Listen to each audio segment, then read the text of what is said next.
rompendo as barreiras do conformismo. Romanos 12, o verso 2. Vamos ler o verso 1 e 2. Portanto, irmãos, rogo-lhes pelas misericórdias de Deus, que se ofereçam em sacrifício vivo, santo e agradável a Deus. Esse é o culto racional de vocês. Versículo 2. Não se amoldem ao padrão desse mundo, mas transformem-se pela renovação da sua mente, para que sejam capazes de experimentar e comprovar a boa, agradável e perfeita vontade de Deus. Amém? Bom, Deus falou muito forte no meu coração a respeito desse tema, a respeito da transformação das nossas mentes, mas o que Deus tem falado muito forte ao meu coração, e eu tenho visto isso ainda mais agora, nesse momento político que nós estamos vivendo, que nós vamos ter que daqui a alguns dias escolher quem vai administrar a nossa cidade, né?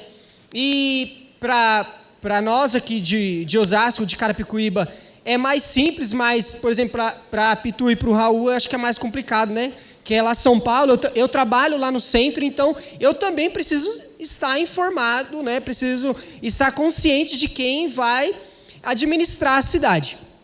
E esse momento me fez refletir muito sobre essas coisas, né? E a gente está vendo várias polêmicas acontecendo. Eu acho que das eleições para a cidade de São Paulo, essa eu acho que é a pior que a gente tem, o caos que nós estamos vendo. Mas o tema não é política. Mas isso começou me levantou uma dúvida, uma questão muito forte. O que leva alguém a acreditar na mensagem de outra pessoa? O que leva uma pessoa a depositar sua confiança e viver por um propósito ou uma ideia de alguém que está falando alguma coisa?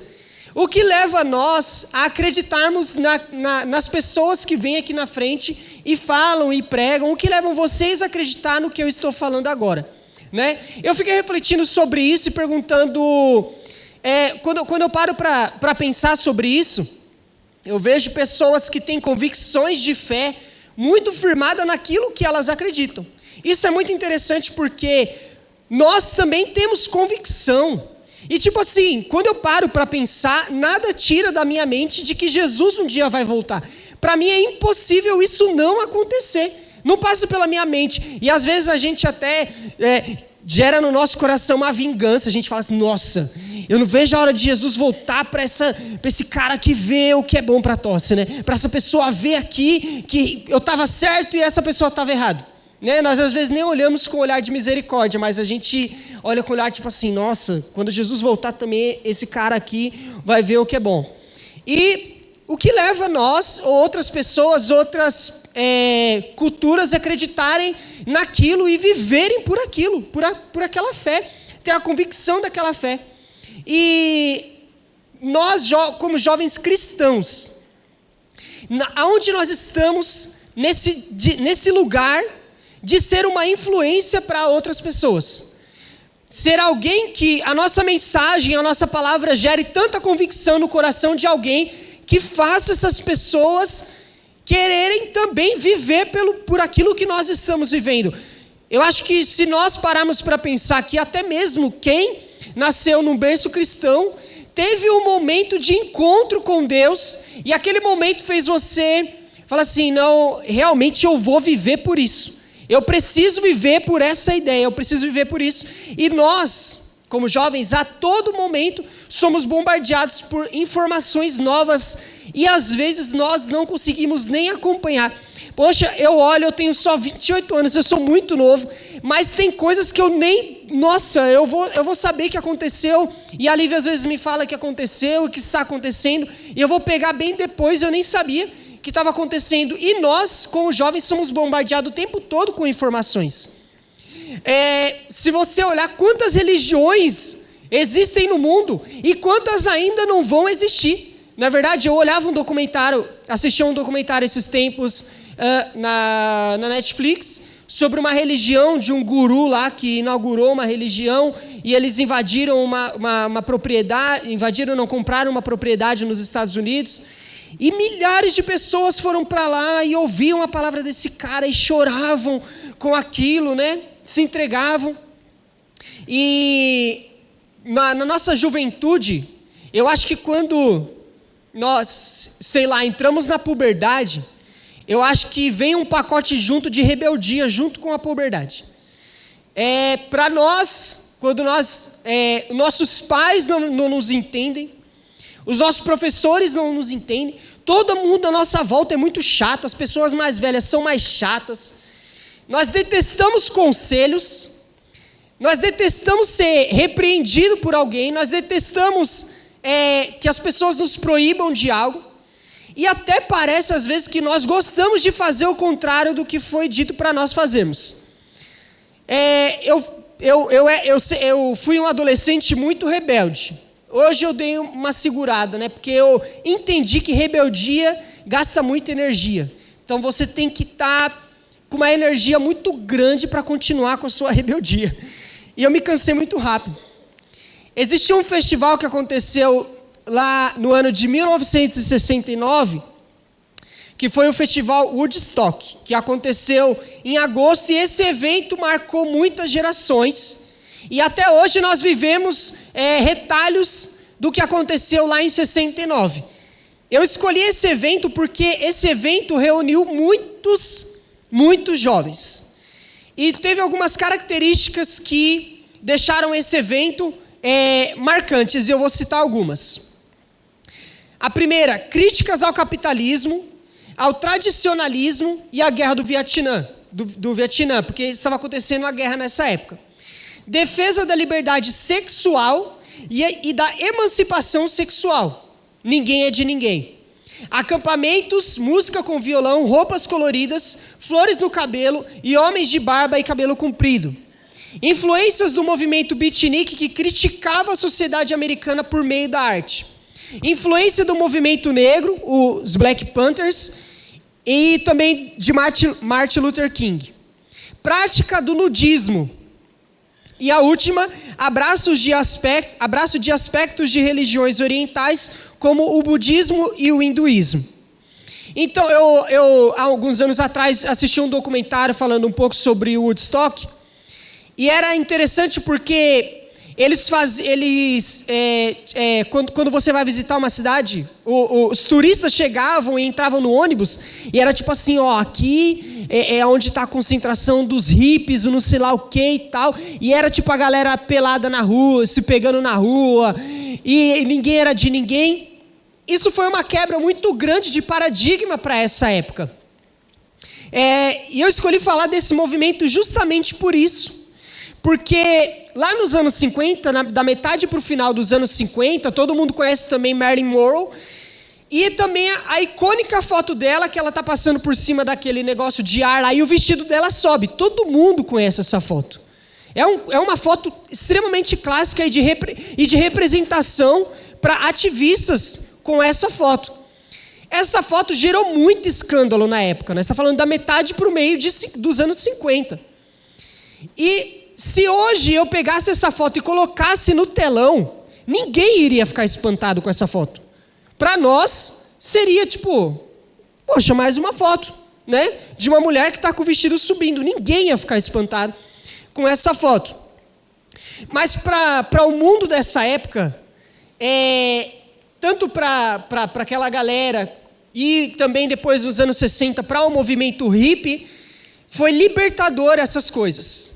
Principalmente a questão sexual, de o seu corpo não pertencer somente a uma pessoa, mas você era livre para fazer com o seu corpo o que você quisesse. Então, essa foto não nos escandalizaria se a gente mostrasse ela agora. Só que isso não te causa um espanto, isso não te preocupa, isso não te comover. Uma foto dessa não gerar estranheza aos nossos olhos. Você vê que, será que os nossos valores eles já foram totalmente perdidos? Porque para aquela época causou uma estranheza. Hoje não nos causa estranheza pessoas se relacionando com mais de uma pessoa. Um homem se casando com duas mulheres, ou duas mulheres se casando, dois homens se casando com uma mulher, sei lá, um monte de coisa. Para nós, por mais que, sei lá, não seja normal, se você ouvir essa notícia agora de alguém que fez isso, no dia seguinte você não vai nem lembrar disso. Tipo assim, passou, tudo bem, cada um faz com a sua vida o que quiser. É por isso que no versículo 2 de Romanos diz, não se amoldem. E na versão da Bíblia corrigida diz, não se conformem. E a palavra conformar significa ter a forma de algo. E isso é quando você precisa se padronizar a uma forma. E os nossos olhos, eles não podem ser, e nós não podemos viver como se as coisas que estão acontecendo à nossa volta no mundo fossem normais. Porque não são normais. Os nossos olhos não podem se adaptar às práticas desse mundo. Olha o que diz em Mateus 6, 22. Os olhos são a candeia do corpo. Se os seus olhos forem bons, todo o seu corpo será cheio de luz. E o verso 23. Mas se os seus olhos forem maus, todo o seu corpo será cheio de trevas. Portanto, se a luz está dentro de vocês, são trevas, que tremendas trevas são. Olha que perigoso isso. Se os nossos olhos carregam trevas, a Bíblia diz que tremenda trevas são. Com quais olhos nós temos olhado para o mundo à nossa volta? Nós temos normalizado as coisas que têm acontecido à nossa volta, ou nós temos olhado com um olhar de espanto e de misericórdia, de temor? Como eu falei no começo, às vezes a gente olha pedindo para Jesus voltar, mas não é porque nós ansiamos a volta de Jesus. Nós ansiamos que as pessoas que estão punindo umas às outras acabem se complicando, né? Então, não adianta esse discurso que nós pregamos aqui na frente, não adianta um discurso desse, de ter a mente transformada, se o sacrifício de Jesus não faz sentido para nós. Então, o que leva alguém a ter convicção em outra pessoa? O que leva nós a termos convicção de que Jesus um dia vai voltar e de que a palavra dele pode trazer transformação e vida para nós? Se nós não acreditamos e não temos convicção de que Jesus, ele vai voltar, e a ele pertence toda a sabedoria e toda a justiça, se isso não faz sentido para nós, do que adianta nós falarmos e continuarmos falando sobre Jesus, se nós não acreditamos naquilo em que nós estamos vivendo? Se dentro do nosso coração existe uma conformidade com as injustiças sociais, com a carnalidade e principalmente com a relativização do pecado, nós infelizmente somos uma pessoa conformada. Em 1 João, capítulo 2, versículo 14 diz: Filhinhos, eu lhes escrevi porque vocês conhecem o Pai. Pais, eu lhes escrevi porque vocês conhecem aquele que é desde o princípio. Jovens, eu lhes escrevi porque vocês são fortes, e em vocês a palavra de Deus permanece, e já venceram o maligno. Toda a sua revolta, como nós estávamos falando no começo, quando a gente entra ali na puberdade, estamos ali na juventude, toda essa nossa revolta que nós temos, porque afinal, ninguém nos entende, e ninguém à nossa volta vai nos ajudar a evoluir ou crescer em alguma coisa. Toda essa revolta, ela não pode sair do nosso coração, mas ela precisa ser canalizada. A nossa revolta e a nossa rebeldia, mas a rebeldia realmente no sentido de se rebelar, precisa estar viva dentro de nós e queimando dentro de nós, mas queimando no sentido certo. Nós não podemos impedir as pessoas à nossa volta de ser revoltadas, mas nós precisamos conduzir as pessoas a serem revoltadas com as coisas certas, porque esse sentimento é o que nos dá energia. O sentimento de se revoltar e se rebelar contra alguma coisa é o que nos dá energia. Uma vez eu estava voltando do metrô e teve uma manifestação na Câmara de São Paulo, E tinha uma galera do movimento jovem que estava lá e eles levaram muita porrada dos policiais. E eles pegaram o trem na volta, depois eu até vi essa notícia na televisão. Eles pegaram o trem na volta e eles estavam ensanguentados, mas eles estavam assim numa energia. Meu, você viu o que aconteceu e não sei lá o que, e a gente fez isso e a gente fez aquilo. E os policiais veio e a gente bateu e a gente correu. Eles estavam felizes de ter apanhado e de ter se movimentado por aquilo. Mas o Senhor também nos chama a ficarmos contentes quando há perseguição por causa do nome dEle. Então, a Pitu e o Raul, que talvez já passaram por isso, em missões, no campo, eu acho que deve ser um sentimento de alegria quando alguém fala assim, não, você não pode fazer isso porque você é cristão. Acho que o negócio deve queimar. Fala, não, agora eu vou fazer. Ah, porque eu sou crente. Eu lembro que teve uma época, uns amigos meus, eles criaram um movimento. E eles conversavam entre si, eles falavam assim, eu não vejo a hora de tomar um pau por ser crente. Não vejo a hora da polícia me prender por eu ser crente. E onde está essa revolta dentro de nós? Muitas das vezes nós somos inibidos de ser revoltado. Mas nós precisamos nos revoltar, mas precisamos nos revoltar com as coisas certas. Nós precisamos nos revoltar com as injustiças sociais. Precisamos nos revoltar com a nossa própria carne, com os nossos velhos hábitos. Quando nós pecamos, nós precisamos nos revoltar e falar, eu não acredito que eu pequei de novo. E eu preciso mudar isso e aquilo, precisa nos gerar uma raiva. Uma raiva contra tudo aquilo que não pertence ao Senhor. Isso precisa queimar dentro de nós e nos motivar. Precisamos ter raiva e ficar revoltados quando nós não temos constância com o Senhor. Nossa, eu esqueci de novo de buscar a presença de Deus. Se Jesus nos chamou porque nós somos fortes, é porque o Senhor, Ele conta com a nossa juventude. Ele deixou bem explícito, jovens, eu chamei vocês porque vocês são fortes. Então Ele conta com a nossa juventude. Eu acredito e eu oro para o Senhor que se nós ficarmos revoltados, se o nosso coração voltar a queimar por amar o Evangelho e querer a qualquer custo que as pessoas ouçam essa mensagem, eu sei que daqui a um tempo nossas cadeiras estarão cheias.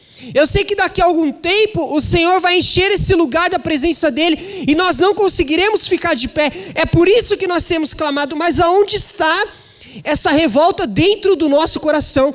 Nós precisamos ressuscitar essa raiva que nós sentíamos no passado. Essa rebeldia, mas não é a rebeldia no sentido de se rebelar contra os dogmas do Senhor, mas se rebelar contra a nossa carne, se rebelar contra o mundo, contra as práticas desse mundo. Nós não podemos, se nós continuarmos sendo pessoas que, mas tudo bem, eu não roubo, eu não mato, eu faço tudo certinho, eu trabalho, eu volto para minha casa, não bato em um cachorro, não atropelo uma senhora, não faço nada de errado. E já pensou nós acabarmos a nossa carreira só como uma pessoa legal? Lá vai o legalzão, não, ele é tão legal, não fez nada, não causou um movimento, não fez uma coisa muito doida para o Senhor, mas ele é um cara muito legal, olha como ele é legal, olha ele passando, olha o legal aí. Já pensou nós finalizarmos a nossa carreira e sendo só mais uma pessoa que passou por essa terra, nós vamos chegar no céu. Nós não vamos deixar de chegar no céu por ser pessoas boas, nós vamos chegar. Mas eu quero chegar um dia e o Senhor me abraçando, nossa aquele dia lá, no ponto de ônibus você fez aquilo e aquilo foi muito da hora. Aquele dia você levou vários jovens para a igreja. Aquele dia você foi preso. Aquele dia você tomou um coro da polícia porque estava pregando o evangelho em um lugar que não podia. Meu obrigado. Imagina Jesus falando isso para nós. Agora Jesus apertando só a nossa mão. Vai lá, legal, entra aí, pode entrar aí. Se junta com os outros legais. O que nós queremos para a nossa vida? Toda essa revolta precisa gerar relevância para as pessoas à nossa volta. Nós precisamos ser jovens relevantes para o Senhor, que fazem realmente a diferença nos ambientes que nós estamos. Isso só se torna real externamente. Nós só seremos conhecidos externamente. As pessoas saberão de nós, saberão o que Jesus está fazendo através de nós, se nós passarmos pela renovação da nossa mente, enquanto nós tivermos uma mente cauterizada no nosso ritual, nós não vamos ter vontade nem ânimo para poder fazer algo diferente para o Senhor. Aquele dia do drive-thru de oração foi muito legal, e aí eu fui embora, eu tive que ir embora. Aí a gente passou pelo carro ali para receber a oração, e aí depois a gente voltou, e eu fiquei para ali, vamos voltar, vamos ficar lá. Porque nós precisamos ser essas pessoas que trazem alguma coisa para a comunidade, que as pessoas à nossa volta olham e falam assim, eu preciso disso, eu preciso participar disso, eu quero me envolver com isso, né? Mas isso precisa de uma renovação de mente. A nossa mente está muito, muito, muito tranquila. Nós estamos muito tranquilos. Eu falo por mim, às vezes eu me encontro muito tranquilo. Há alguns anos atrás eu fazia umas loucuras no metrô. Faz muito tempo que eu não faço. Então, nós estamos muito tranquilos. O Senhor, Ele está nos chamando para ser relevante nos lugares onde nós vamos. Só que para nós termos uma mente transformada, nós também precisamos ter um coração flexível. Precisamos ser flexíveis. E às vezes nós temos um coração, uma mente muito dura, não, mas eu aprendi dessa forma. Ontem nós estávamos ministrando em uma igreja, eu e a Lívia, e um menino perguntou para ele, conversando comigo, ele falou assim, mas eu tenho um peso muito, eu carrego um peso muito grande, porque meus pais são pastores, e eles pregam muito bem, e não sei lá o quê, e eu estou tentando me encontrar, tentando fazer aquilo, tentando fazer outras coisas. Você vê como as pessoas, como a gente carrega um peso que o Senhor não colocou nas nossas costas? Eu falei para ele, tem tanta gente, eu estava ouvindo um corte de um podcast essa semana, do Jesus Cop, onde o Douglas estava conversando com um cara, falando sobre pessoas que falam linguagem de sinais, que são povos não alcançados. Eu comentei isso com ele. Quantos povos não são alcançados? Eu até brinquei com ele e falei assim, a sua igreja aqui, ela tem rampa para acessibilidade para cadeirante? Tem alguém interpretando a pregação? Tem uma sala especial para pessoas com autismo, com alguma necessidade? Então, a igreja, você vê que se molda para pessoas perfeitas, e não para os imperfeitos, enquanto nós deveríamos ser a casa dos imperfeitos. Mas nós precisamos ter, como esse menino, precisamos ter a nossa mente flexível. O que o Senhor quer mudar agora dentro de mim? O Senhor, Ele tem algo para cada tempo para nós. E agora, às vezes, nós estamos fazendo alguma coisa que não está funcionando, mas a gente fala, não, mas, aquilo era para acontecer, era para a gente estar fazendo, era para eu estar fazendo isso. Mas aquilo naquele lugar e às vezes naquele momento não está funcionando. É momento de ser flexível, de ter uma transformação da nossa mente. O que o Senhor quer fazer agora? O Senhor está querendo fazer algo novo, o Senhor está querendo às vezes fazer algo que não faça mais, e nós precisamos ser flexíveis. Eu estava vendo um pouco sobre a diferença do joio e do trigo. E a diferença deles, uma das principais características é que na época da colheita, quando bate o vento, o joio ele não se inclina, mas o trigo ele se inclina. E nós sabemos que o Senhor vai separar o joio do trigo no grande dia. Ele dá esse exemplo. O joio ele não se inclina, ele é inflexível. Mas o trigo ele é flexível. Então nós precisamos permitir ter as nossas mentes transformadas. Precisamos ter uma renovação da nossa mente, daquilo que nós conhecemos. Às vezes nós estamos presos até práticas do passado, rituais do passado, coisas que a gente fazia, e o Senhor está querendo fazer algo novo, nos chamando para viver algo novo. Lá no Woodstock, em 69, os Estados Unidos e o mundo precisaram de uma ajudinha para ter as suas mentes transformadas. Eles precisaram de uma ajuda para poder viver uma realidade alternativa, e na época foi o LSD e a maconha, principalmente o LSD, que foi distribuído ali para aquela galera. Então, aquela música, né, muito doida entrando na mente, aquela droga, e aquilo já trazia eles para uma realidade diferente, que era uma realidade alternativa que eles acharam sensacional, e hoje, temos aí até hoje.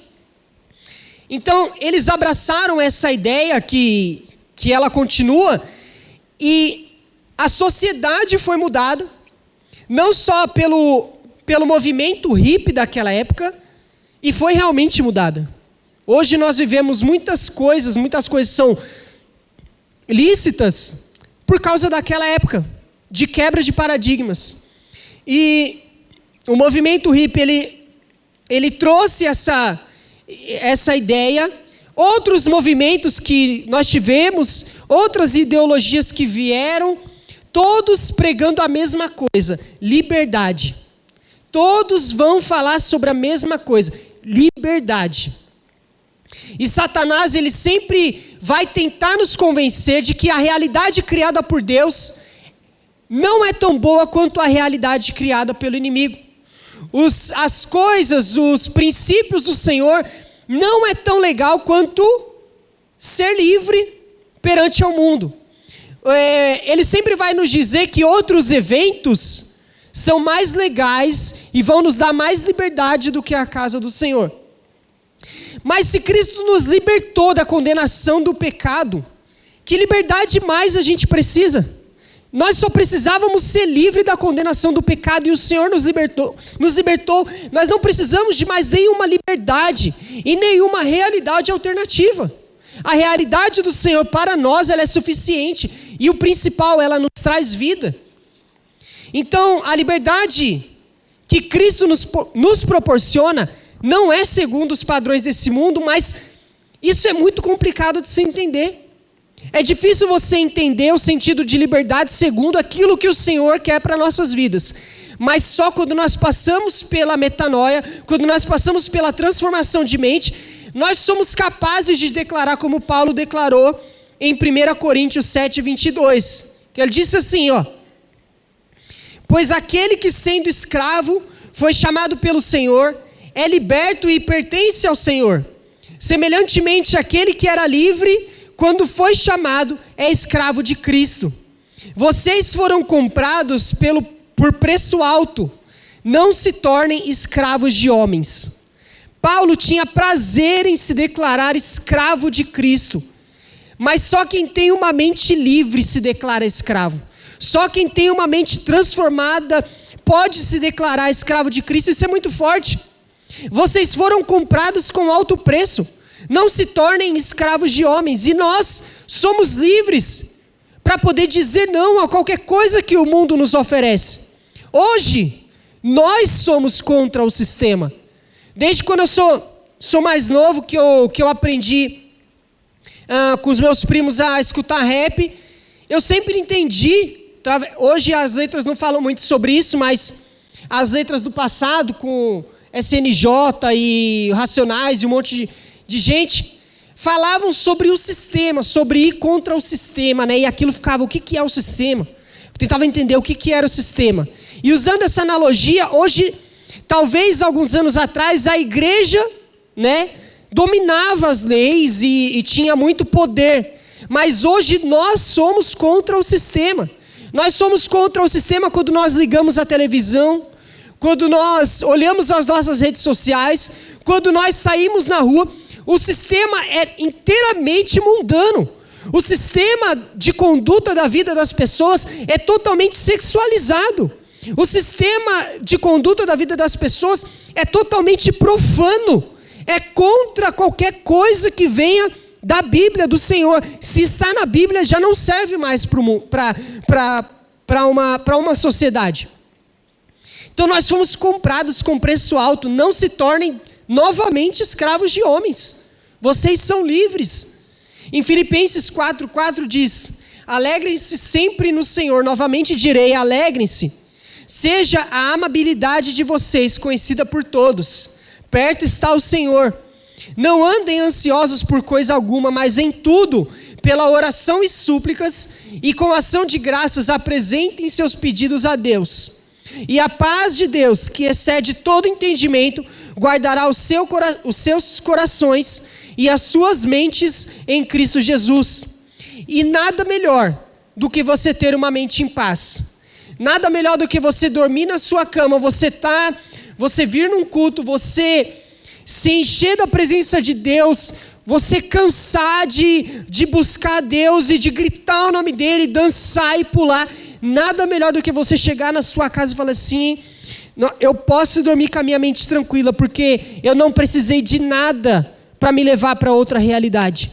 O Espírito Santo do Senhor me fez se achegar em um lugar muito especial.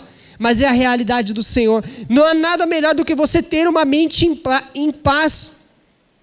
E as propostas da vida, dessa vida livre que o mundo nos entrega, os relacionamentos, o uso de outras coisas para poder chegar em lugares onde nós por conta própria não poderíamos chegar.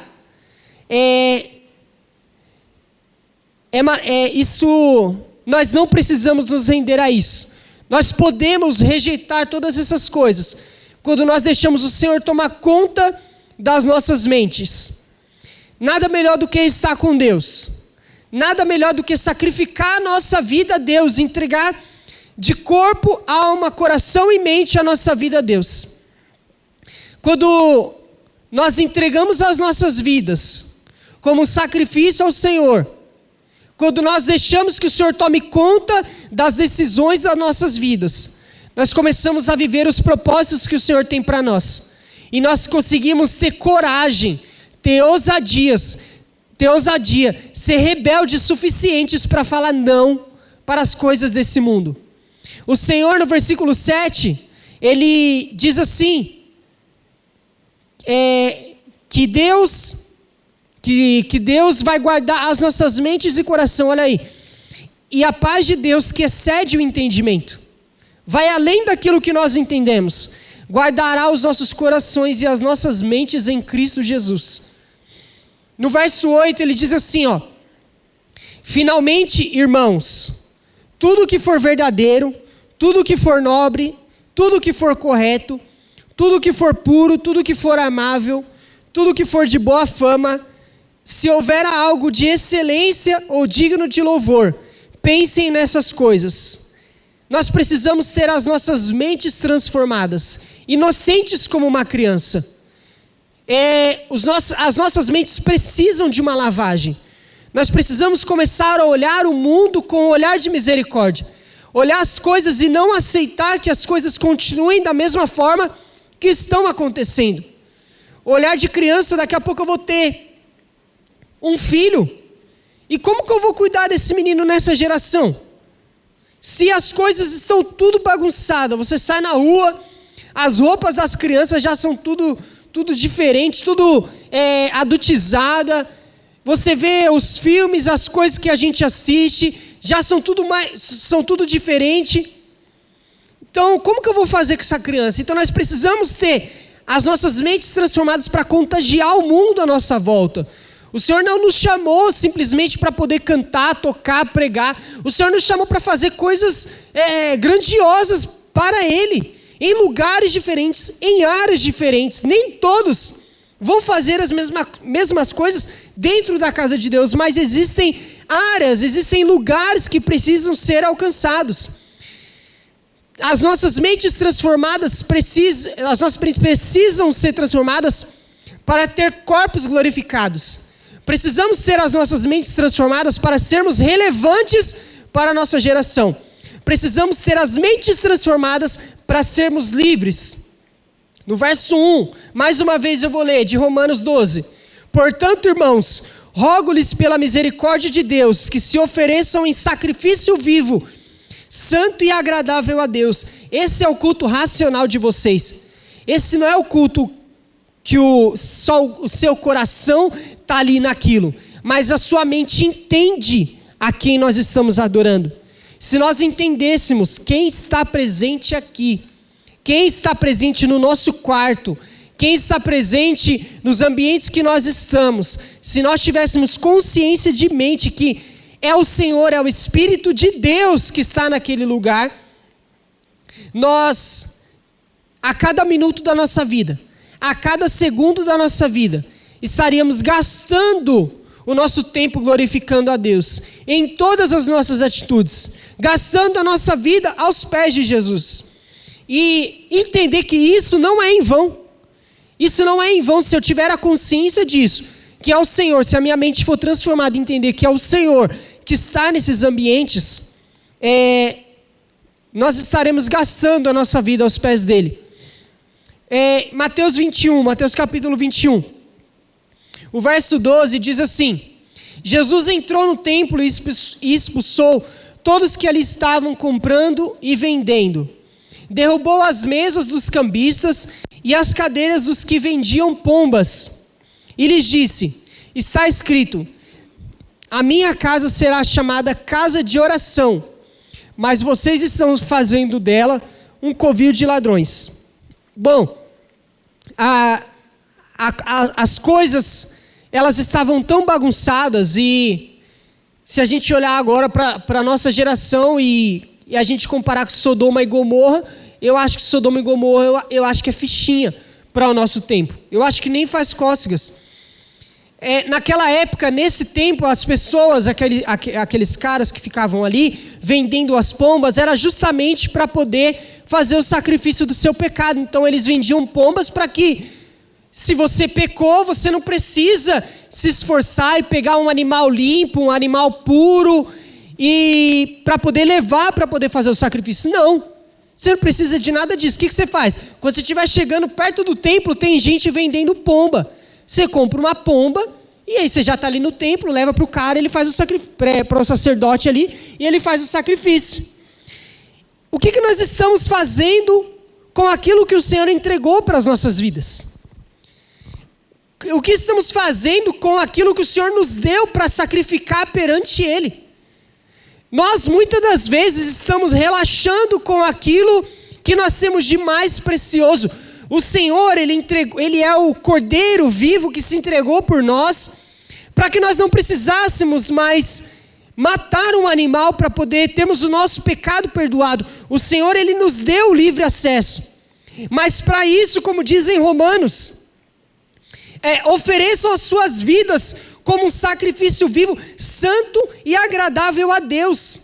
Sem o nosso coração, sem a nossa mente, o nosso corpo entregue ao Senhor como um sacrifício vivo a Deus, nós não vamos experimentar a boa, perfeita e agradável vontade de Deus. E nós precisamos entregar nossa vida ao Senhor. Nós precisamos derramar o nosso coração, entregar tudo que nós temos diante de Deus. Mas ontem a Lívia falou algo muito interessante. Nós precisamos nos posicionar. Precisamos de posicionamento, porque é muito fácil nós nos posicionarmos aqui, onde tem várias pessoas que estão falando a mesma coisa. Mas a nossa segunda-feira vai nos cobrar. A nossa terça-feira vai nos cobrar. Ali é o momento de nós nos posicionarmos e sermos relevantes para as pessoas que estão à nossa volta.